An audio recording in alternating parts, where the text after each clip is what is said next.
Kerasnya kalau stretch kan. Terbang ya, selesai. Buat YouTube. Terus kalau misalkan yang sendi sama tulang tuh gimana? Kalau sendi sama tulang kompresi. Kalau tulang itu fungsi utamanya kan rangka ini. Tulang itu fungsinya rangka. Penyangga. Problem pada tulang itu hanya satu yang paling sering. Apa? Patah. Kalau patah sudah pasti kalau suruh jinjit tidak bisa. Jangan Jadi dengan sendi tereliminasi. Sendi juga begitu. Sendi tempat terjadinya gerakan lah. Nanti kalau pemeriksaan sendi itu ada namanya ROM nanti di pemeriksaan lanjutan. Nah kalau ROM nanti ada muncul yang namanya pola kapsuler. Nah kalau pola kapsuler pasti kapsulnya. Oke. Namanya udah pola kapsuler. Nah kapsulnya yang bermasalah. Jadi kalau sendi itu banyakan adalah keterbatasan atau stiff. Stiff joint itu cuma dua, satu pola kapsuler, kedua non kapsuler. Kalau pola kapsuler sudah positif, berarti ya kapsulnya yang bermasalah. Kalau non kapsuler, contohnya pola kapsuler tidak masuk pak, ini non kapsuler, berarti kemungkinan jaringannya adalah ini yang menyebabkan ROM terganggu. Kalau tulang ya dikompresi aja. Apakah ronsen perlu? Tapi agak, kalau saya praktek di kampung, bu ada ronsennya? Tidak ada itu pak, karena ronsen itu bayar. Ya sudahlah. Akhirnya saya tanpa ronsen harus memeriksa apakah ada problem di tulangnya atau tidak. Dengan cara apa? Dikompresi. Kompresinya seperti apa? Ya dikompresi, kita tekan. Jadi balik tunggu. Tengok tir. Ya tir nanti. Tir, sama-sama tir. Tir. Ya contohnya saya kompresi seperti ini. Contohnya, ya. Ini saya kompresi ini. Ya, ini saya dorong ke bawah. Ini saya dorong. Kalau ada komponen tulang yang patah, itu pasti bermasalah. Ini kita kompresi. Atau telentang. Kita kompresi dengan cara ini, ya. Kan ini kan tulang-tulang tarsal ini kan gerakannya itu terjadi kan ketika ada tumpuan dari atas. Nah, kalau kita tumpuan dari atas kemudian bermasalah, biasanya karena faktor itu. Kompresi itu untuk mengetahui fungsi rangkanya tulang untuk penyangga. Karena tulang itu utamanya untuk rangka. Maka kalau untuk mengetes atau mendeteksinya dengan kompresi, dengan tekanan. Gitu nggih. Terima kasih pertanyaannya sudah. Ini sudah. Nah kalau saraf itu biasanya nanti karakteristik saraf yang ada. Apakah susunan saraf pusat, apakah susunan saraf tepi. Nanti ada karakteristik kelainan saraf pusat dan kelainan saraf tepi. Nanti dikombinasi. Oke. Kalau ini hanya pemeriksaan fisik yang 1, 2, 3, 4. Gitu nggih? Pokoknya kalau ada keluhan di sini nggak sampai menemukan ini atau ini, berarti belum selesai pemeriksaan di sini. Wow. Belum selesai itu belum pas. Kalau ini pemeriksaan sudah pas, ini pasti ketemu. Minimal sampai di 1, 2, 3, 4. Mulai hari ini, saya kan tidak tahu karena yang lain Pak Suwardi yang ngasih. Harusnya di sendi apa aja di ekstremitas baik atas atau bawah dengan pemeriksaan ini sudah ketemu ini. Mulai hari ini teman-teman sudah bisa praktekkan. Kalau ada keluhan, contohnya ibu kos, anaknya ibu kos, suaminya ibu kos, atau siapa aja yang punya Pak, Mas kan sekolah di fisioterapi ya. Engkel saya ini kalau untuk jalan sakit. Sini Pak, saya periksa Pak. Langsung saja. Buka praktek. Minimal sebulan free cost. Boleh tuh. 2 kali treatment. Ya. Kosnya berapa? 1 juta? Enggak. Kosnya berapa rata-rata? 500. 500. Zaman saya dulu tahu berapa? Kos? Berapa? 10.000. 10.000 di kos ini, 15.000 di asrama. Lebih mahal di asrama. Tapi lebih bersih sini. 15.000 rupiah. Teman-teman kalau makan sekali itu 15.000. Untuk saya kos bulan. Tahun 97. Itulah bukti inflasi ya guys ya. 97, 98 sebelum Krismon. 99 sudah naik 300. Gitu ya? Gampang ya? Pokoknya janji kalau pokoknya pemeriksaan ini sudah harus bisa menentukan ini. Kalau belum bisa ya harus bisa. Mulai harus bisa. Kenapa? Karena teman-teman nanti akan identik ketemu masalah ini di muskuloskeletal. Apa aja? Mulai dari gigit. Pak, saya itu kalau gigit sakit. Gunakan ini. Pak, saya itu kalau menguap sakit. Gunakan ini. Pak, saya itu kalau menggenggam ini kok sakit banget. Pakai ini.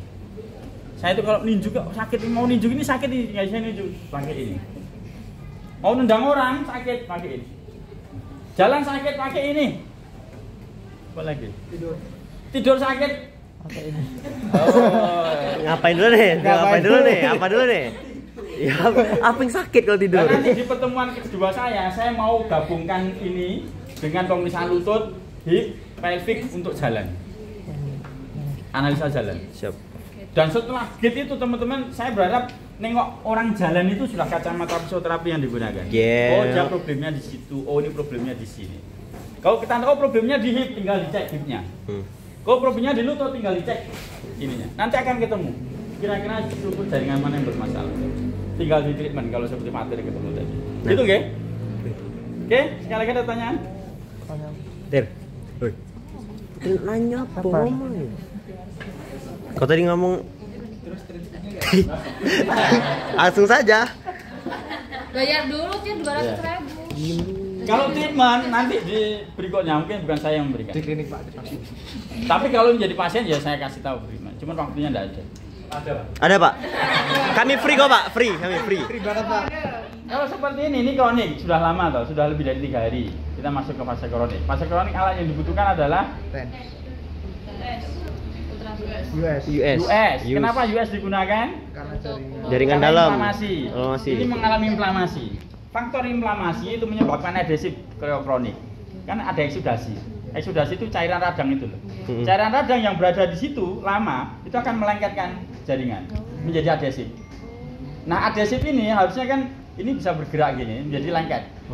Nah, US itu bisa untuk mereduksi adesif jaringan ini. Kadem. Kemudian diberikan latihan stability karena fungsi ligamen itu untuk stabilisasi, latihan stability. Kemudian boleh dipasang fiksasi 2 kali, udah bagus. Nah, 400 berarti. Gitu ya, Fatir. Kalau tanyanya alatnya apa? Gitu. Kalau mahasiswa gratis kan? Kalau mahasiswa gratis di sini. pelayanan e-sport. Jadi pokoknya kalau Pak mau jadi model mau di treatment di sana. Terlepas sembuh nanti. Sport gratis, sport. Gitu ya. Kalau pertanyaannya intervensinya apa? Berkaitan dengan ini ada pertanyaan? Enggak ada? Kan kalau disendikan juga ada kayak penyakit bursitis gitu kan Pak. Bursitis ya. Mungkin nanti ngeceknya berarti pakai kompresi. Ya, bursitis itu kompresi. Mana tadi? Soft tissue dia masuk dikompresi. Karena bursa itu terpisah dari komponen gerak, tapi berada di lingkungan gerakan. Bursa itu kalau tidak di celah antara otot dan sendi, di celah sendi. Karena bursa itu kan menjadi shock absorber gitu. Tapi tidak masuk dalam komponen gerak. Kalau komponen gerak ya tetap cuma ini. Ngetes komponen gerak dengan ini. Di luar komponen gerak, kalau soft tissue sama integumen tadi dengan ditekan, palpasi. Bursitis dengan kompresi. Gampang toh? Gampang, insya Allah. Maka nanti kalau ada bau sakit ini langsung dites. Pak. Genggam sakit dites, nekuk sakit dites. Sakit dites. Ya, hoi. Ayo, nanya. Ivan yang Tanya Pak, kan pada saat on-field itu kan ada atlet yang cedera ankle karena apa ya, ke-tackle gitu loh Pak, Ya. sepak bola. Nah itu penanganan pertamanya itu gimana Pak? Oke, penanganan pertama. Kalau masih di lapangan atau di luar lapangan? Masih Di dalam. Di dalam lapangan pastikan dulu pakai toe tap ini. Toe tap. Apakah komponen geraknya atau bukan? Masih bisa main atau tidak? Karena di dalam itu nggak mungkin kita sembuhkan. Wong baru kejadian kita sembuhkan. Ya kan? Soalnya itu saya dapat atlet yang ankle di dalam lapangan Pak, kakinya itu udah gini terus. Inversi terus Pak. Nah itu gimana Pak? Ya pastikan dulu dia diganti atau tidak dulu. Iya, Di dalam diganti. lapangan itu diganti atau lanjut? Diganti. Tapi kalau sudah diganti keluar menjadi domain kita. Pertama kali kompres es dulu. Nggak usah diapa-apain.